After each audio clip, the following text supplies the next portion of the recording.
So this video is going to be the start of our actual cheese making, and we're going to break this down for you. So I thought rather than show you the starting of the cheese process in every single video, I wanted to break this down and make it a bit simpler for you, but also do it in a way that you'll be able to understand and maybe start using different nuts for different cheeses and understand why you're doing that and how to do it. So we've broken this down into fibrous nuts and non-fibrous nuts. And the way that you can tell the difference is if you imagine making nut milk from one of these nuts, the fibrous one, you would have something left in the nut milk bag right after you've strained it. Like you've probably made almond milk, you may well have made almond milk, and you will know that once you've blended your almonds and water and you've strained it through the bag and you've got a pulp left, right? But if you've ever tried that with, say, cashews, there's nothing left, right? The cashews blend so fine that there's nothing to squeeze out.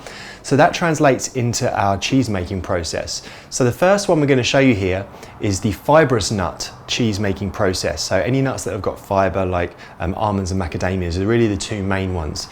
But further down the cheese making process, maybe when you've gone through all of these lessons and you've got a few recipes under your belt, you started thinking about changing and swapping out nuts, you might actually want to combine the two different nuts. And so you're going to have to work out which of the processes you want to use, whether it's fibrous or non-fibrous. And really the only difference between the two, I'll give you a little spoiler here, is one, you're going to put in a mesh and allow the whey to drip out, but with the non-fibrous nuts, there's no whey to drip out, so you just do it in a bowl. So if you're ever unsure, you can just do it in a bowl, but we'll take this one step at a time.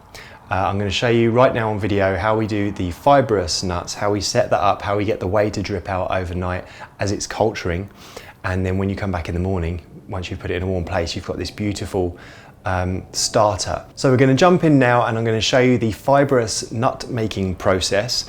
What you're going to end up with at the end of this is the first stage cheese, where it's been cultured but it's not been seasoned, right? There's no salt or flavorings or anything in it, it's just your fermented fibrous nut base. And from that, then we can build on that in all the rest of the videos right throughout this course. And as I said, you're going to be able to get creative as well and start to think about your own flavors as well. I really encourage that as you go through this course and towards the end, once you've got a little bit of confidence and you've got a few batches of cheese under your belt. So let's jump into it.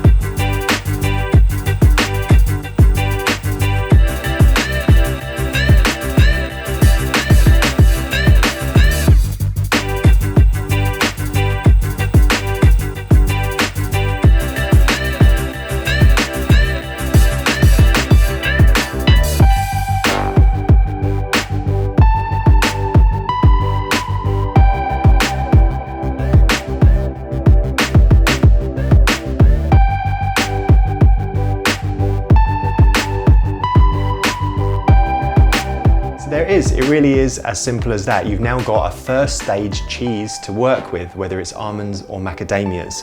In this next set of videos, we're going to show you how to do some pretty special stuff with the almonds and the macadamias.